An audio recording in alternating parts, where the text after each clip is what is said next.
रविचंद्रन अश्विन जैसे लीजेंड ने उसे जनरेशनल टैलेंट कह डाला था। अगर इंटरनेशनल क्रिकेट की बात हो तो अपने देश के हर फॉर्मेट की टीम में उसकी जगह पक्की है, पर अभी तक उस बेचारे को आरसीबी की प्लेइंग 11 में जगह नहीं मिल पाई है। यह हाल है जैकब बैथल का। किसी ने ठीक ही कहा है कि बहुत तकलीफ होती है जब आप योग्य हो और आपकी योग्यता को कोई ना पहचाने। देखिए, 3 अलग अलग सिनेरियो हैं। आईपीएल ऑक्शन में अनसोल्ड जाना बड़े दुख की बात है, फिर किसी मेन प्लेयर का चोटिल हो जाना और फिर बतौर इंजरी रिप्लेसमेंट आकर के डायरेक्ट टीम में जगह बनाकर प्लेइंग 11 में खेल जाना। अब ये सब लॉटरी लगने जैसा है, लेकिन आईपीएल ऑक्शन में खरीदे जाने के बावजूद बेंच पर बैठे रह जाना बड़ा ही कष्टदायी और सामने से इंजरी रिप्लेसमेंट को खेलते देखना सीने पर छुरिया जैसे चलने वाली बात है। और इस इंतजार का कुछ पता नहीं कब तक चलता जाए, कुछ आइडिया नहीं। यह हाल कई टैलेंटेड होनहार खिलाड़ियों का होता आया है और आईपीएल 2025 में भी कई खिलाड़ी इस दिक्कत से जूझ रहे हैं, जहां उनमें काबिलियत है, पोटेंशियल है, लेकिन मौका नहीं मिल रहा। समय निकलता जा रहा है और मन में सिर्फ यही सवाल आ रहा है कि मेरी बारी कब। आज की वीडियो में हम कुछ ऐसे ही टैलेंटेड होनहार प्लेयर्स की बात करेंगे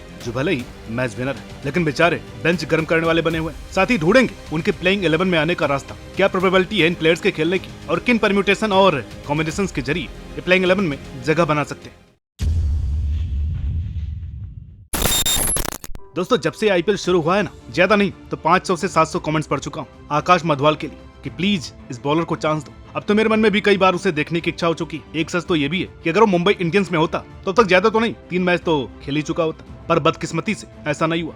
उसके ऊपर तुषार देशपांडे को बार बार मौके दिए गए। शायद वो खुद से यही सवाल करता हूँ कि क्या मैं इतना बुरा हूँ? डेफिनेटली नॉट, क्योंकि भाई में टैलेंट जबरदस्त है और कोई कार्म एक्शन से तीखी और कर डालने की अद्भुत कला है, जो कि भाई ने अपने छोटे लेकिन प्रभावी आईपीएल करियर में करके दिखाया है। टीम को जब जब जरूरत थी परफॉर्म किया है। अपनी टीम के लिए कई करिश्मे करने वाले बॉलर है, लेकिन खेलने के मामले में ठंडी किस्मत है, वहाँ पर स्ट्रगल चल रहा है, क्योंकि अभी तक आईपीएल 2025 में अपना जोर दिखाने का मौका नहीं मिला है। वो भी तब जब पिछले 2 सीजन में अच्छा करके दिखाया था। 13 आईपीएल मैचों में जिसके नाम 19 विकेट हो। अब वो कोई लल्लू बॉलर तो है नहीं, ऊपर से खोज है एमआई स्काउटिंग की, तो आप अंदाजा लगा सकते हैं कि बंदे में किस लेवल का टैलेंट होगा, मगर मौके की मोहताजी है। अब या तो राजस्थान रॉयल्स तुषार देशपांडे की बॉलिंग में ऑरेंज और पर्पल कैप दोनों एक साथ जीतने की फैंटेसी पूरा करना चाहती, या फिर आकाश को अभी और वेट करना पड़ सकता है। पर सच कहूं तो इंतजार लंबा होता जा रहा है।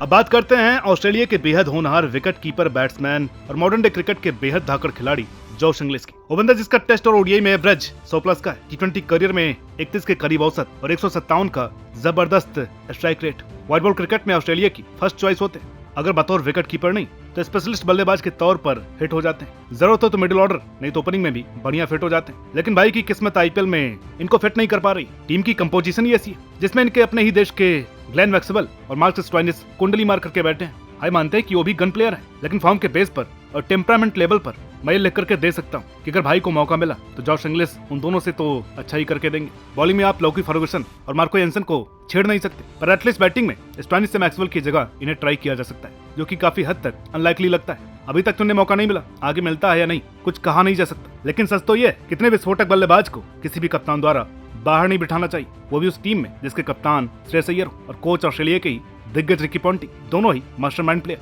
इनको बताने की जरूरत नहीं है कि क्या सही है क्या गलत। अब हो सकता है कि ये भी शुरुआत में फेल हो, कोई भी हो सकता है, पर कम से कम ये मलाल तो नहीं रहेगा कि मैक्सवेल और स्टोइनिस से ऑब्सेशन ही ले डूबा। काश इंग्लिश पर भरोसा जताया होता। देखा इंग्लिश कब आएंगे ये तो पता नहीं। दोस्तों, ये वीडियो कल की डेट में हुए मैचेस से पहले बनाई गई थी, जब टीमों ने इन खिलाड़ियों को नहीं खिलाया था और कुछ मौजूदा खिलाड़ी अच्छा नहीं कर रहे थे। मगर संयोग देखिए कि कल एक टीम का जमीर जाग गया और उन्होंने इस फनकार को खिला दिया, वो भी बतौर इम्पैक्ट प्लेयर। ये खिलाड़ी चल भी गया और वन साइडेड ही दिल्ली को लगभग जीत की दहलीज पर भी ले आया। जी हाँ, करुण नायर, जिन्होंने अपनी परफॉर्मेंस से हमें अपने वीडियो में पैच लगाने को मजबूर कर दिया है। तो आगे जो बातें बोली जाएंगी करुण नायर के बारे में, उसे आप ध्यान से सुनिएगा और हमारी भावनाओं का सम्मान कीजिएगा। अब बात करते हैं करुण नायर की। 25 विजय हजारे ट्रॉफी, जहां 9 मैचों में उन्होंने 779 रन बना दिए, 5 शतक, 1 अर्धशतक और एवरेज पता है कितना था? 389.50। ऐसी ही तबाही मचाई रणजी ट्रॉफी में, जहां इनका बल्ला खूब गरजा, 860 रन। फाइनल में 132 रन की पारी। विदर्भ तीसरी बार रणजी ट्रॉफी जीतकर 2024-25 का चैंपियन बना। शहीद मुश्ताक अली ट्रॉफी में भी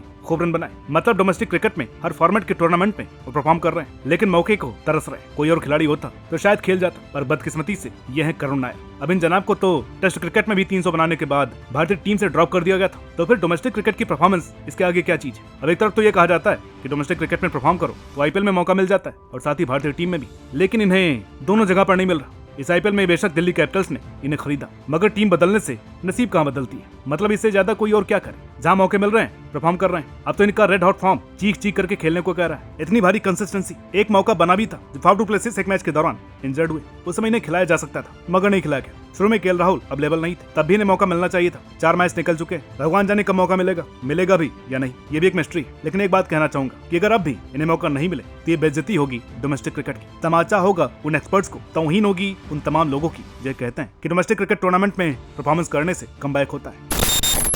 अगर मैं आपसे मॉडर्न डे क्रिकेट का बेस्ट फील्डर पूछूं तो आप में से मेरे कई दोस्त बिना किसी डाउट के कहेंगे ग्लेन फिलिप्स। कारण आप भी जानते ही, एक ऐसा खिलाड़ी जिसे देखने के लिए टेस्ट मैचों में भी दर्शकों की भीड़ आती है। अगर वो बैटिंग कर रहा हो तो अच्छा है ही, लेकिन उस बंदे की फील्डिंग पे दुनिया मरती है, क्योंकि ऐसी फील्डिंग इंसानों के बस की बात नहीं है। और जो ये बिग जंप, डाइव, कभी लेफ्ट कभी राइट को मारते हैं ना, कंप्लीटली आउट ऑफ नोवेयर ऐसे ऐसे कैच पकड़ते हैं जो कि कल्पना में तो नहीं होता। ग्लेन फिलिप्स एक कोहिनूर है जो कि बैटिंग बॉलिंग में तो अच्छे हैं ही, विकेट कीपिंग में भी नंबर 1। फील्डिंग ग्राउंड के किसी भी कोने में करवा लीजिए, एकदम नंबर 1। अब कम से कम पिछले 2-2.5 साल से तो न्यूजीलैंड की हर टीम में शामिल होते ही, लेकिन आईपीएल में सबसे बड़ा अफसोस इस बात का रहता है कि एक ऐसा असट जिसके लिए लोग तरसते हैं, बेचारा अपनी टीम में नहीं खेल पाता। मतलब टीम में न सिर्फ इंटरनेशनल क्रिकेट के बल्कि आईपीएल इतिहास के सबसे खौफनाक और ताबड़तोड़ ओपनर है जॉस बटलर, लेकिन उन्हें कहां पर खिलाया जाता है? नंबर 3 पर।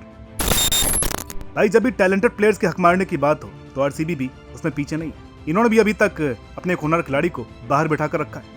वैसे बेंच उसके लिए बना नहीं था, क्योंकि ऐसे किसी प्लेयर को विश्व भर के दिग्गजों से तारीफें नहीं मिलती। हमने वीडियो की शुरुआत में उनकी बात की है। अगर इंटरनेशनल क्रिकेट की बात हो तो अपने देश के हर फॉर्मेट में उनकी जगह पक्की है, लेकिन आरसीबी की प्लेइंग 11 में अभी तक जगह नहीं मिली। जी हाँ, जैकब बैथल की बात कर रहे हैं, जिनमें टैलेंट कूट कूट करके भरा है, लेकिन सब कुछ धरा का धरा रह गया है, क्योंकि आरसीबी ने अपनी आस लिविंगस्टन के रूप में एक ऐसे जिद्दी प्लेयर से लगाई जो कि कसम खा करके आया है न चलने की। मैच बाय मैच एक के बाद एक मौके खराब कर रहे हैं, गैर जिम्मेदाराना शॉट्स। इंग्लैंड टीम में सिंगल हैंडेडली भाई ने जॉस बटलर की कप्तानी का जनाजा उठा दिया, और यहाँ पर आरसीबी की बैकिंग और सारे भरोसे का। मतलब कि आरसीबी में ये मैक्सवेल की कमी खलने नहीं दे रहे। अब माना कि इन्हें 8 करोड़ 75 लाख में आरसीबी ने खरीदा है, और सच कहूं तो टीम का बैलेंस खराब कर रहे हैं। वैसे फॉर्म में नहीं, लेकिन जैकब बैथल एक सीरियस टैलेंट। उम्र चाहे किस साल है, लेकिन प्लेयर सॉलिड। टी20 में करीब 33 का एवरेज, ऊपर से 147.4 का स्ट्राइक रेट। अब ऐसे में ट्राई करने में क्या हर्ज है? टॉप ऑर्डर में भी स्टेबिलिटी और कंसिस्टेंसी आएगी, जो कि देवदत्त पट्टिकल के बल्ले में नहीं दिखी। और तो और ये अच्छी स्पिन गेंदबाजी भी करते हैं, जिसकी कमी साफ साफ नजर आई